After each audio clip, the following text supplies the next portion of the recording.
विधानसभा अध्यक्ष नरेंद्र सिंह तोमर ने विधानसभा के प्रमुख सचिव एपी सिंह को उनके सफल और अनुकरणीय कार्यकाल के लिए बधाई दी। तोमर ने कहा कि सिंह ने नियमों का पालन कराकर सदन की गरिमा बनाए रखी और अपने लोकसभा के अनुभव को भी उपयोग में लाया। इस दौरान एपी सिंह ने अधिकारियों कर्मचारियों को सदैव अनुशासन और सेवा भाव के साथ काम करने की प्रेरणा दी। उन्होंने कहा कि चुनौतीपूर्ण कोरोना काल में भी टीम भावना से कार्य प्रणाली सुचारू रही।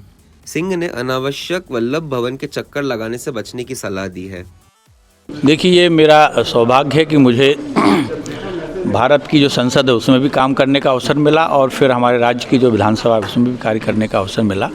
और दोनों जगह मैंने देखा है कि संसदीय लोकतंत्र बहुत मजबूती से कार्य करता है और हमारे जो जनप्रतिनिधि हैं वो भी सक्षम हैं। सदन विधानसभा की एक अलग अपनी परंपराएं रही हैं, यहाँ बहुत गंभीरता के साथ बहस होती है, सारी चीज़ें होती हैं, तो उसी में हम सभी की भूमिका रहती है।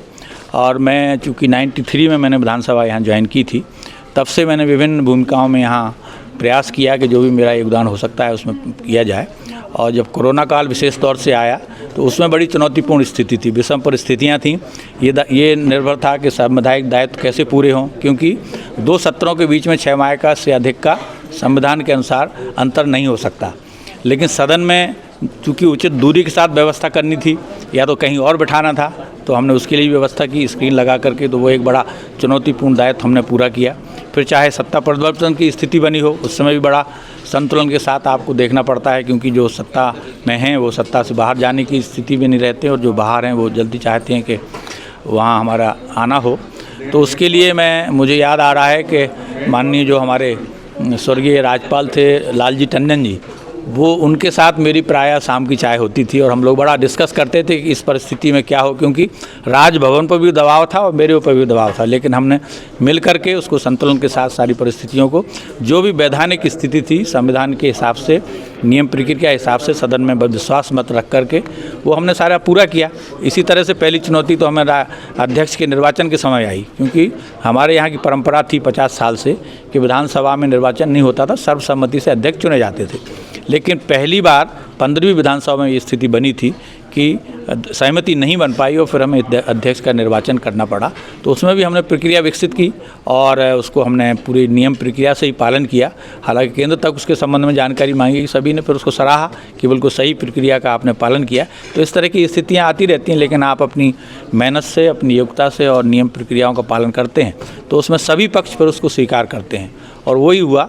फिर हमने देखा कि सभी पक्ष उसमें संतुष्ट थे। जैसा माननीय अध्यक्ष ने कहा कि हम प्रतिपक्ष के साथ हैं कि पक्ष के साथ, यही एक अच्छे अधिकारी के लिए होना चाहिए कि दोनों में वो संतुलन बना सके।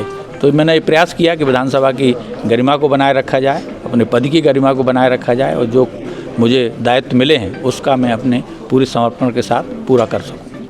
आपकी जिम्मेदारियों का निर्वहन ही करते आए हैं अभी तक। पहले लोकसभा में थे, 1.5 साल से यहाँ प्रतिनियुक्ति भी आया और उसके बाद अब संविलियन हो गया था।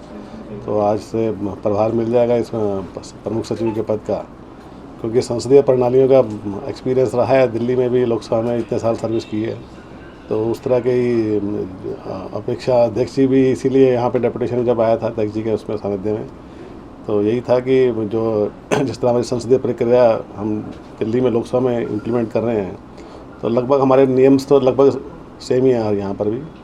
तो थोड़ा सा अब जैसे एपी सिंह साहब, उनका छोटा कार्यकाल दिल्ली में रहा, मेरा ज़्यादा कार्यकाल वहाँ दिल्ली में रहा, तो अपना एक्सपीरियंस है विधानसभा में सदस्य माननीय अध्यक्ष जी को जिस तरह हमें सहायता देंगे। हमारा मेन काम यही है अधिकारियों का विधानसभा में या लोकसभा में कि अपने एमएलएस को, एमपीस को और अपने अध्यक्ष को नियमानुसार अपनी राय दें और डिसीजन तो वही लेंगे सब। तो हमें अपने तरह से जो भी हमें उनको सहायक, हम सहायक ही हैं, बड़े सहायक पद चाहे किसी लेवल पे चला जाए, लेकिन हमें एक तरह से विधायिका की सहायता, उनको सहायता देनी है। अगर अपोजिशन के मेंबर्स आते हैं तो उनके जो भी जिज्ञासा या जो भी उनको चाहिए इन्फॉर्मेशन चाहिए नियमानुसार, उनको वो प्रदान करनी है। अध्यक्ष जी को सदन चलाने के लिए जो भी उनको हमेशा अपेक्षा अधिकारियों से रहती हैं वो हमें पूरी करनी है।